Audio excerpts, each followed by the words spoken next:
गर्मी के दिनों में दोपहरी को बेतवा नदी के तट पर सन्नाटा पसरा हुआ था। तपती लू के थपेड़े अपने साथ हवा के सूखे घास के तिनके और पत्ते उड़ाकर यहाँ से वहां घूमते से नजर आ रहे थे। बेतवा के तट पर ही भैरव बाबा का एक मंदिर बना है। इसके बाहर एक बड़ा पीपल का पेड़ और एक नीम का पेड़ है। ये दोनों पेड़ गर्मियों के दिनों में शीतल घनी छाया देते हैं। इसी कारण अक्सर पथिक यहाँ रुक जाते हैं और बाबा भैरवनाथ के दर्शन कर थोड़ी देर विश्राम करके आगे बढ़ जाते हैं। नीम के पेड़ के नीचे कई दिनों से एक बुढ़िया ने अपना बसेरा बना लिया था। देखने में वो किसी शहर की नजर आती थी, वो किसी संभ्रांत घर की नजर आती थी, पर अब वो फटे कपड़े और एक जैकेट लिए यहाँ पड़ी रहती थी। आज लगभग 16वां दिन था। मंदिर में जो थोड़ा बहुत प्रसाद चढ़ता था या कभी कोई राहगीर उसे जो खाना पकड़ा देता था, उसी से उसका गुजारा होता था। राजेंद्र घुमक्कड़ स्वभाव का व्यक्ति था। वो अकेला ही मोटरसाइकिल उठाकर तपती लू में भी यहाँ से वहां प्राकृतिक नजारों का आनंद लेने के लिए घूमता रहता था। राजेंद्र के मम्मी पापा रोड एक्सीडेंट में मारे गए थे। उन दिनों राजेंद्र MBA फाइनल ईयर का स्टूडेंट था। अब राजेंद्र के आगे पीछे कोई नहीं था। इसी कारण थोड़ा स्वच्छंद प्रवृत्ति का होने के कारण वो प्राकृतिक दृश्यों का आनंद लेता, यहाँ से वहां घूमता रहता था। राजेंद्र का MBA फाइनल ईयर के दौरान ही नौकरी के लिए प्लेसमेंट में सिलेक्शन हो चुका था और वो अब एक मल्टीनेशनल कंपनी में मैनेजर के पद पर कार्यरत था। सप्ताहांत छुट्टी के शनिवार और इतवार को वो अपने दोस्तों और रिश्तेदारों के साथ यहाँ वहां घूमने में बिता देता था। आज वो उदयगिरी की गुफाएं देखने के लिए विदिशा अकेला ही निकल पड़ा। इतनी लंबी मोटरसाइकिल की ड्राइविंग उसके लिए एक आनंददायक यात्रा थी, कष्टदायक नहीं। भैरवनाथ के मंदिर पर आकर वो आसपास के दृश्यों को देखने लगा। तभी उसकी नजर नीम के नीचे पेड़ के नीचे बैठी बुढ़िया पर पड़ी। बुढ़िया के चेहरे में उसे एक अजीब सा आकर्षण और स्नेह नजर आया। शायद उसका मन हर बूढ़ी स्त्री में अपनी दादी को ही खोजता था। वो बड़ी स्नेह से उस बुढ़िया को देख रहा था। उसने बुढ़िया से कहा, अम्मा कुछ खाओगी? लो, मेरे पास बिस्किट का पैकेट है, अपना बिस्किट खाते हैं। बुढ़िया ने उसकी ओर देखते हुए अपना हाथ आगे बढ़ा दिया। राजेंद्र ने आधे बिस्किट बुढ़िया के हाथ में रखे और आधा पैकेट अपने हाथ में लेकर बिस्किट खाने लगा। खाते खाते उसने पूछा, अम्मा आप कहाँ रहती हैं और इस पेड़ के नीचे कैसे बैठी हुई हैं? बुढ़िया ने ठंडी सांस लेते हुए कहा, बेटा अब तो ये पेड़ ही मेरा घर है। हाँ, पहले जरूर मैं मथुरा में रहती थी। वहां मेरा अपना एक शानदार बंगला है। मेरे पति के स्वर्गवास के बाद 1 साल तक तो सब ठीक चला, पर धीरे धीरे मैं अपनी बहू की आंख का कांटा बन गई। एक रोज मेरा बेटा मुझसे बोला, अम्मा चलो हम लोग कुछ तीर्थ स्थलों पर दर्शन करने जा रहे हैं। हम लोग ट्रेन से विदिशा में उतरे और मेरा बेटा मुझे इस मंदिर के किनारे बिठाकर ये कहकर चला गया कि अम्मा मैं कुछ जरूरी काम से जा रहा हूँ और 2 घंटे में आ जाऊंगा। आज 16 दिन हो गए मुझे प्रतीक्षा करते करते, पर ना तो बेटा आया और ना ही उसकी कोई खबर। तब मुझे लगा कि उसकी पत्नी मुझे बिल्कुल भी पसंद नहीं करती थी। शायद इसलिए मेरा बेटा मुझे यहाँ भगवान भैरवनाथ की शरण में छोड़कर चला गया। ये कहते हुए बुढ़िया की आंखें डबडबा आईं। राजेंद्र के मन में उसकी स्वर्गवासी दादी और उसकी माँ दोनों एक साथ उतर आई और राजेंद्र की आंखों में आंसू की 2 बूंदें छलक पड़ी। राजेंद्र माता पिता की मृत्यु के बाद घर पर एकदम अकेला हो गया था। उसे माता पिता के बिना घर खाने को दौड़ता था, इसीलिए वो घर में कम ही रहता और अपना दुख दर्द घूमकर कम करने की कोशिश करता रहता। उसने बुढ़िया से पूछा, अम्मा क्या आप मेरे साथ मेरे घर चलोगी? बुढ़िया ने कहा, बेटा जब मेरा अपना खून अपना बेटा जिसे 9 महीने अपनी कोख में रखा, जब वो ही मुझे नहीं रख सका तो तू मुझे अपने घर ले जाकर क्या करेगा? रहने दे बेटा, मुझ पर दया मत कर। मैं यहीं भगवान भैरवनाथ की शरण में अपने जीवन के शेष दिन गुजार लूंगी। राजेंद्र ने कहा, अम्मा मेरे माता पिता रोड एक्सीडेंट में स्वर्गवासी हो गए हैं और अब मेरे घर में मेरे अलावा और कोई नहीं है। आपकी शक्ल और बोलने का ढंग मेरी दादी से बहुत मिलता है। यदि आप मेरे साथ रहेंगी तो मेरे लिए कोई दिक्कत नहीं होगी, उल्टा मुझे एक सहारा ही मिल जाएगा। घर आने पर कम से कम देखने के लिए एक सूरत नजर आएगी। आपसे अगर बन सके तो मेरे लिए आप खाना बना दिया करना और घर देख लिया करना। आपको रहने को घर मिल जाएगा और मेरे लिए मेरी माँ और दादी की एक छाया। अम्मा ने कहा, बेटा ये तुम्हें 2 मिनट का मोह हो रहा है। 1-2 दिन में मैं तुम्हें बोझ लगने लगूंगी और फिर तुम मुझे निकाल दोगे। ना बाबा ना, मैं यहीं भली हूँ, भगवान भैरवनाथ की शरण में। किसी को अपने माँ बाप बोझ लगते हैं और दुनिया में कुछ लोग ऐसे भी हैं जिनके सिर से माँ बाप का साया हट जाता है। मुझे मेरी दादी बहुत प्यार करती थी और मेरे पापा मम्मी भी मेरी दादी को बहुत प्यार करते थे। आज मेरे घर में कोई नहीं है। मुझे मेरी मम्मी और दादी की बहुत याद आती है। मैं आप में अपनी दादी की ही छवि को देखता हूँ। मैं विश्वास दिलाता हूँ कि आप मुझे कभी भी बोझ नहीं लगेंगी। गहरी सांस लेते हुए राजेंद्र बोला। अम्मा का गला अवरुद्ध हो गया और उनकी आंखों में आंसू भर आए। वो कुछ ना बोल सकी। राजेंद्र ने अम्मा का हाथ पकड़ा और कहा, चलो अम्मा, शाम होने को है, अब घर चलते हैं। अम्मा ने अविश्वास से राजेंद्र की तरफ देखा। उसे लगा शायद भैरवनाथ ने ही राजेंद्र के मन में मेरे लिए ये संवेदना डाल दी है।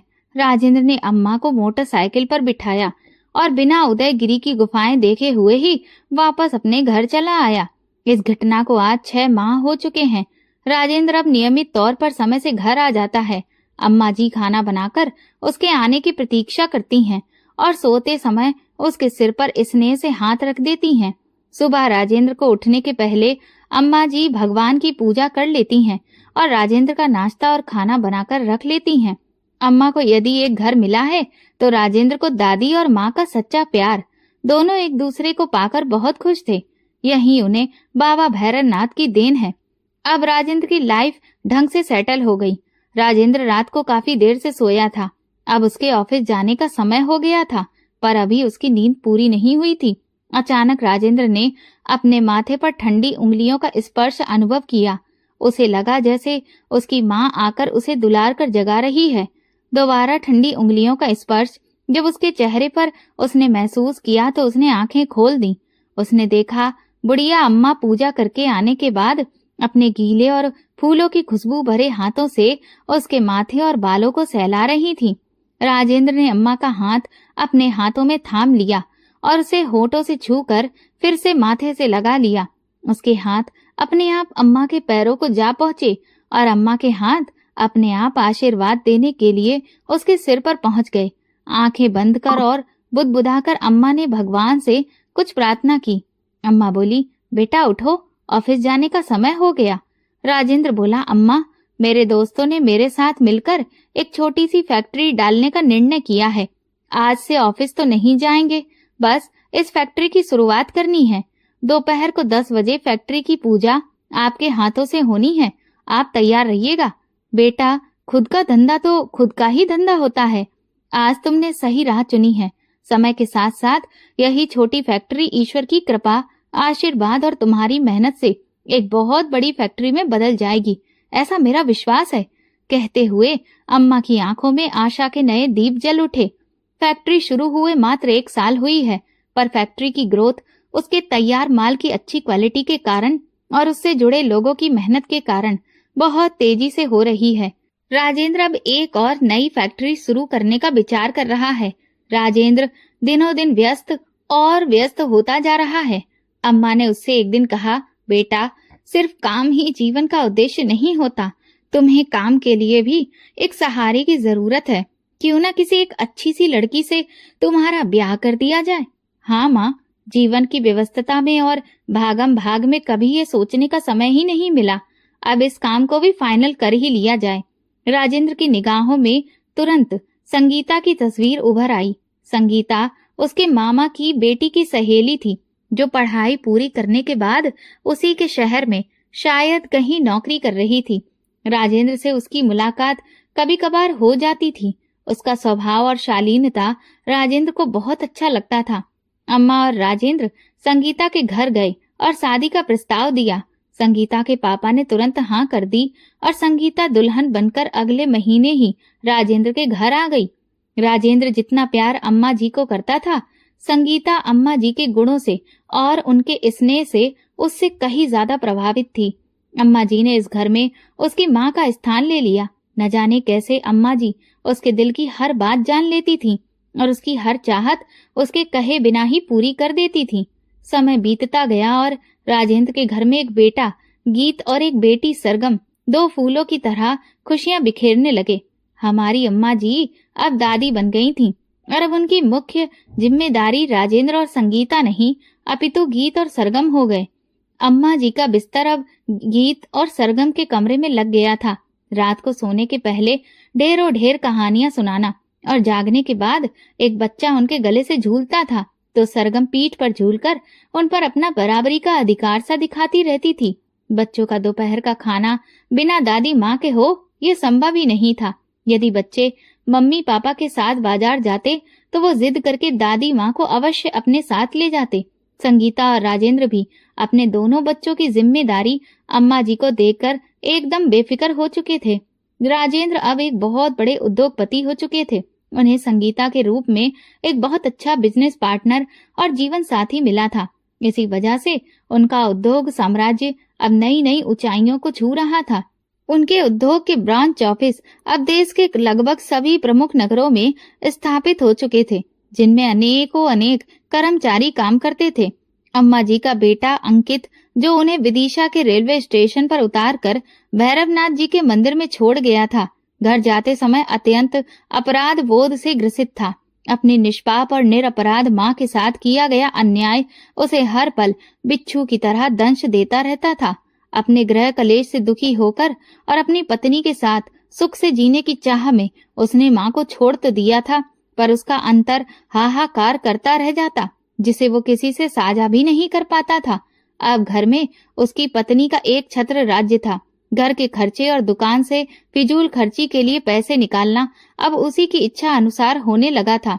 अनाप शनाप तरीके से बिजनेस मनी को निकालकर अनियंत्र उपयोग करने के कारण धीरे धीरे उसका जमा जमाया व्यवसाय, जो पिता के द्वारा खड़ा किया गया था, मंदा पड़ने लगा और घाटे में जाने के कारण अंततः एक दिन उसने दुकान बंद कर दी। अंकित की दुकान बंद करने के बाद के कुछ दिन बड़ी कठिनाई में गुजरे। अब अंकित को और उनकी पत्नी को दाल आटे का भाव पता चलने लगा और अब फिजूल खर्ची का तो कोई सवाल ही नहीं था।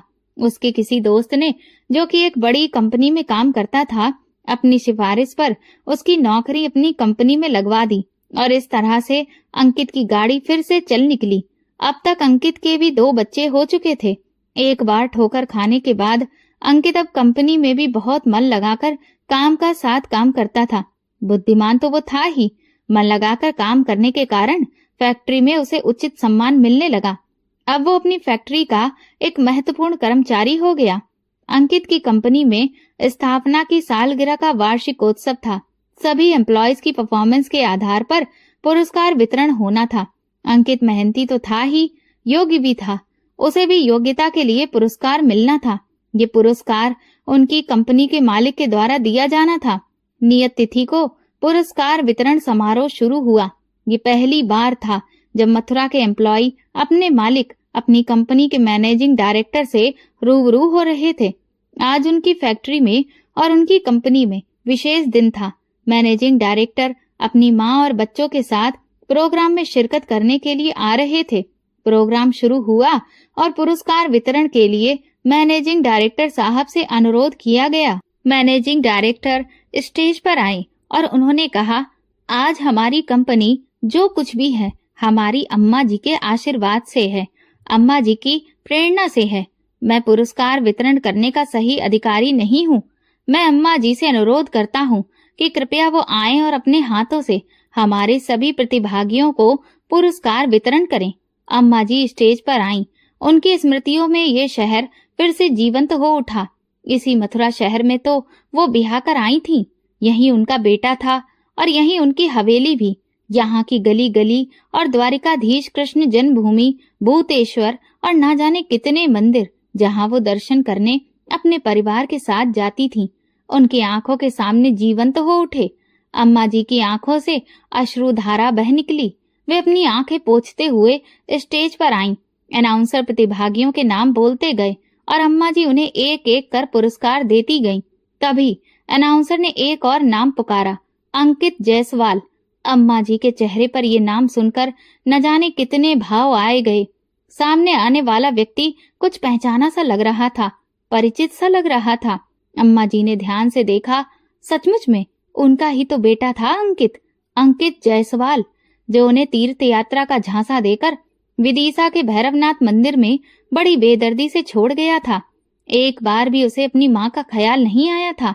शायद तड़प तड़प कर मर गई होती मैं, यदि मेरा बेटा राजेंद्र मुझे ना ले आता।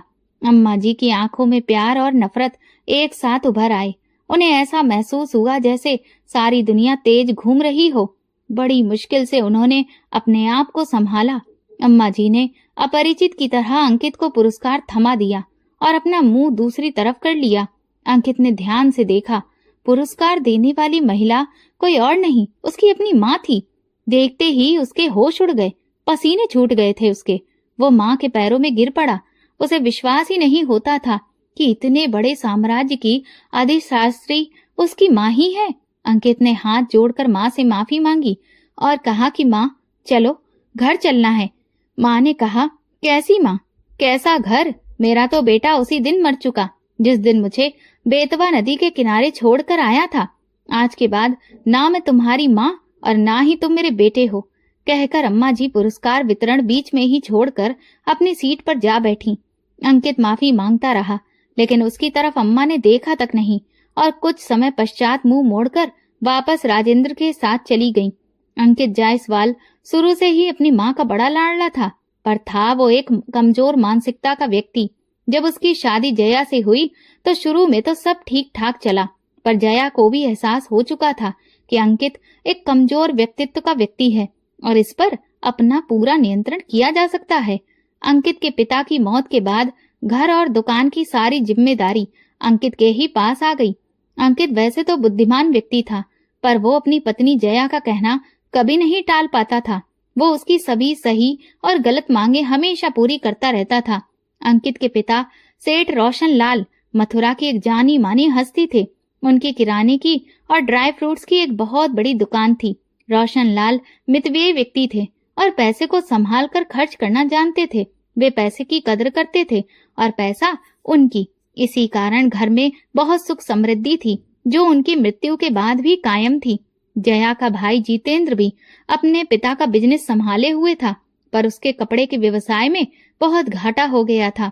अपनी दुकान संभालने के लिए उसे बहुत सारे पैसे की सख्त जरूरत थी और पैसा मिलने का एक ही साधन था, वही सबसे सरल साधन भी था, वो था जया।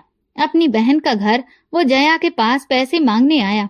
इतने सारे पैसे का इंतजाम जया अंकित की मदद लिए बिना नहीं कर सकती थी। जब उसने अंकित से 5 लाख रुपए अपने भाई जितेंद्र को देने की बात कही तो अंकित सोच विचार में पड़ गया। शाम को अंकित ने ये सारा घटनाक्रम अपनी माँ को सुनाया। माँ बहुत समझदार थी। उन्होंने कहा, बेटा अभी तुम्हारे खुद का व्यवसाय उतना अच्छा नहीं चल रहा है जितना तुम्हारे पापा के समय में चला करता था। इस समय इतना सारा पैसा व्यवसाय से निकालना व्यवसाय को हमेशा हमेशा के लिए खत्म कर देगा। यदि 10-50 हजार की बात है तो तुम अपने साले को तुरंत पैसे दे सकते हो, पर इतना रुपया व्यवसाय से निकाल कर देने की मैं तुम्हें कभी भी आज्ञा नहीं दूंगी। जीवन में पहली बार अंकित ने माँ का हवाला देते हुए बड़े साहस से जया को 5 लाख रुपए देने से मना कर दिया और उसका भाई मुंह लटकाकर वापस चला गया। बस उसी दिन से जया अपनी सास राज दुलारी की जानी दुश्मन बन गई और हर छोटी छोटी बात पर उसने उसे असहाय विधवा को टोचना कचोटना शुरू कर दिया।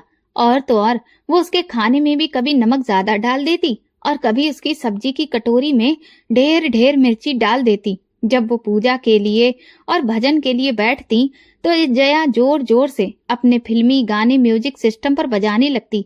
उनकी छोटी सी गलती पर वो उनसे ऐसा व्यवहार करती जैसे कोई नौकरों से भी नहीं कर सकता था।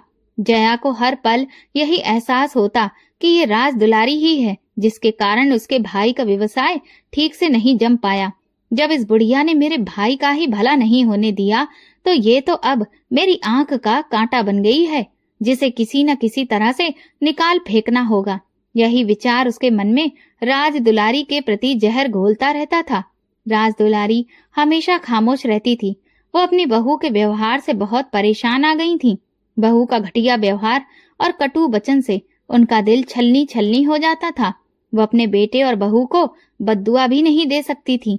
वो कुछ भी नहीं कर सकती थी। बस अकेले गिरधर गोपाल जी की मूर्ति के सामने खड़े होकर और हाथ जोड़कर अपनी मौन अश्रु धारा से ही अपनी सारी शिकायत और व्यथा उन्हें सुनाती रहती थी। अंकित चाहकर भी अपनी माँ का पक्ष नहीं ले पाता था। अब अपनी सास की एक एक बात में जया 100 नमक मिर्च लगाकर अपने पति को दुकान से लौटने पर सुनाती रहती थी और अंकित भी अपनी उस माँ को, जिसे वो जान से भी ज्यादा प्यार करता था, बहुत जली कटी बात सुना देता था और तरह तरह से अपमानित करता था। वो सोचता था कि शायद ऐसा करने से जया का गुस्सा कुछ कम हो जाए और घर में शांति बनी रहे। एक दिन जब राजदुलारी गैस पर कढ़ाई में सब्जी बना रही थी तो उन्हें चक्कर आने लगा। अनजाने में ही गैस पर बन रही उबलती सब्जी उनकी कलछी से छिटक कर वहीं पास में ही खड़ी जया के पेट पर आकर गिर गई। जया ने घर में महाभारत मचा दिया और बेचारी राजदुलारी अपनी अनजाने में हुई गलती पर क्षमा मांगती ही रह गई। वो गलती जो उनसे अनजाने में हो गई थी, जया की निगाह में क्षमा के योग्य थी ही नहीं। शाम को जब अंकित दुकान से घर आया तो जया ने बताया कि उसकी माँ अब उसकी जान की दुश्मन हो गई है और आज उन्होंने उबलती सब्जी उसके ऊपर फेंक कर मारी। उनको वो कल को उसे जहर देकर भी मार सकती है। अब इस घर में या तो मैं रहूंगी या फिर आपकी माँ। ये कहकर कैकई की तरह अपने पति का हाथ झटक कर जया अपने कमरे में बंद होकर बैठ गई। अंततः कमजोर मानसिकता वाले अंकित के सामने एक ही रास्ता बचकर रह गया था। वो था अपनी माँ का परित्याग। यदि वो अपनी माँ को वृद्ध आश्रम में छोड़ता है तो उसे समाज की जग हंसाई का भय था। इसलिए उसने तीर्थ यात्रा जाने की बात अपनी माँ से की और माँ को विदिशा स्टेशन के पास बाबा भैरवनाथ के मंदिर में छोड़कर चला आया। माँ को इस तरह असहाय छोड़कर आने के बाद अंकित एकदम बेसहारा हो गया और उसका मन उसे हर पल इस अपराध के लिए कचोटता रहता। अब जया पैसे खर्च करने के लिए पूरे तरीके से स्वतंत्र थी। उसने अंकित पर दबाव बनाकर छल से और प्यार से 5 लाख रुपए की पूंजी व्यवसाय से निकालकर अपने भाई जितेंद्र को दिलवा दी। उन दिनों इतनी पूंजी किसी व्यवसाय के लिए एक बहुत बड़ी पूंजी हुआ करती थी। इतनी पूंजी निकलने के बाद अंकित के व्यवसाय की गति धीमी और धीमी होती चली गई और धीरे धीरे अंकित को घाटा उठाने के कारण अपनी दुकान बंद करनी पड़ी। घर में 2-2 बच्चों का बोझ और नाकारा पत्नी, अंकित का जीना दुश्वार हो गया। गरीबी के उन दिनों में उसके किसी परिचित ने उसे एक फैक्ट्री में काम दिलाया और इसी फैक्ट्री में जब उसे अपनी माँ के हाथ से पुरस्कार मिला तो वो बहुत चकरा गया। माँ के द्वारा उसकी घोर उपेक्षा उसे अपनी अक्षम्य करनी का एहसास दिला गई और वो घाव जो उसने माँ को त्रास देकर अपने मन में बनाया था, अब इस चोट से नासूर बन गया। वो अपने दुख को ना तो अपनी पत्नी से साझा कर सकता था और ना ही दोस्तों से, क्योंकि कोई भी दोस्त ऐसे किसी दुष्ट पुत्र को इतनी गंदी हरकत करने पर पसंद नहीं कर सकता। वो इतवार का दिन था, उसके ऑफिस की छुट्टी थी। अंकित अपनी पत्नी के साथ स्कूटर से राधा गोपाल जी की पहाड़ी स्थित मंदिर पर दर्शन के लिए गया। जैसे ही वो भगवान की मूर्ति के सामने हाथ जोड़कर और आंखें बंद कर प्रार्थना करने लगा तो उसे ऐसा लगा जैसे भगवान भी कुटिल दृष्टि से उसके द्वारा किए गए भयानक पाप के लिए हंस रहे हों। घबराकर उसने आंखें खोल ली। मंदिर से घर की ओर स्कूटर से लौट रहे अंकित की मानसिक स्थिति अपराध बोध से और अपने खुद के द्वारा किए गए अपनी माँ को असहाय छोड़ने के कुकर्म से इतनी व्यथित हो गई कि उसे सामने से आता हुआ ट्रक भी दिखाई नहीं दिया। तेज धड़ाके के साथ स्कूटर ट्रक से टकराया और जया और अंकित दूर तक ट्रक में उलझे स्कूटर के साथ घिसटते चले गए। अंत में ट्रक का पहिया अंकित के सिर के ऊपर से होता हुआ गुजर गया और उसके सिर का कचूमर निकल गया तथा जया का एक हाथ और एक पैर पहिए के नीचे दबकर हमेशा के लिए शरीर से अलग हो गए। जब होश आया तो जया दहाड़े मार मार कर रोने लगी। घर पर दोनों बच्चों की देख रेख के लिए अब कोई भी नहीं था। जया के मायके से उसका भाई जितेंद्र आया तो सही, पर उसे लगा कि ऐसी स्थिति में अभी हाल ही में उसे उधारी के लिए हुए पैसे वापस करने होंगे। ये सोचकर वो ये एक दिन अपनी बहन के पास रहकर और बहाना बनाकर घर वापस लौट गया। अंकित के दोस्त भूषण ने, जो उसके साथ फैक्ट्री में काम करता था, सारे घटनाक्रम की जानकारी मैनेजर को दी। मैनेजर ने फोन से पूरी जानकारी अपने मालिक और डायरेक्टर राजेंद्र को दे दी। जब राजेंद्र फोन पर मैनेजर से बात कर रहा था तो राजदुलारी वहीं टेबल पर बैठकर उसके साथ नाश्ता कर रही थी। अंकित जायसवाल का नाम सुनकर उनके कान खड़े हो गए और उन्होंने राजेंद्र से पूछा, क्या हुआ बेटा? राजेंद्र ने कहा, कोई अंकित जायसवाल नाम का व्यक्ति जो उसकी फैक्ट्री में काम करता था और जो आपसे पुरस्कार भी ले चुका था, आज अचानक एक्सीडेंट में मर गया है। अम्मा के हाथ से मुंह में जाता हुआ कौर छूटकर नीचे गिर गया और उनकी आंखों से अपने बेटे की मौत का सुनकर अश्रुधारा बह निकली। कुछ क्षण मौन रहकर उन्होंने राजेंद्र को बताया कि अंकित उनका वही इकलौता बेटा था जो उन्हें विदिशा के मंदिर में छोड़कर चला गया था।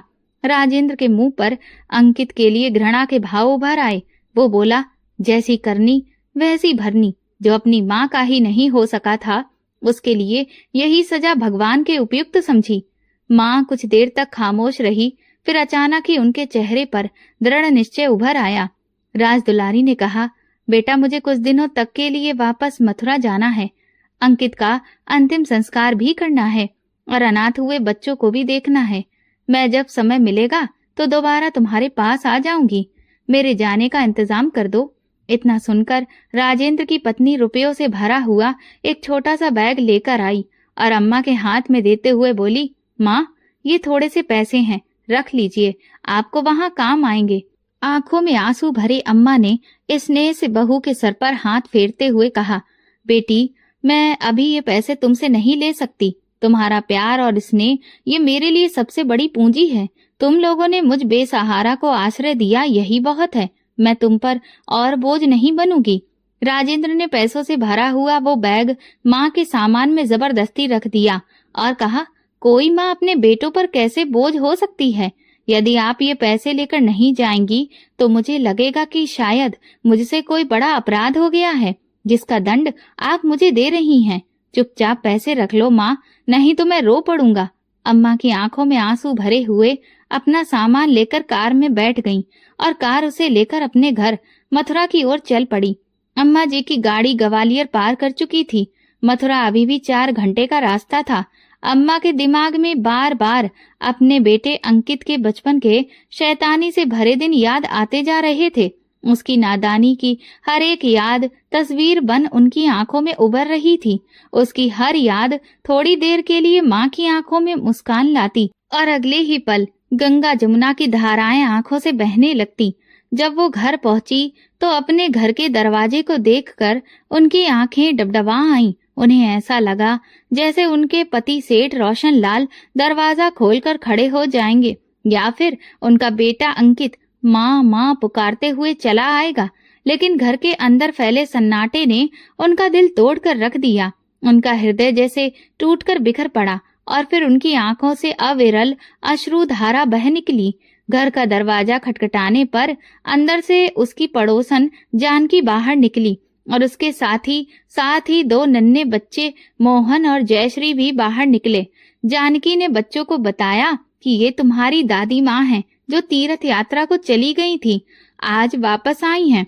अंकित ने माँ को विदिशा छोड़कर आने के बाद सभी को यही बता रखा था कि उसकी माँ हरिद्वार में और बनारस में तीर्थवास कर रही हैं और अब उनका संसार की मोह माया से विश्वास उठ गया है, इसलिए वो घर नहीं आएंगी।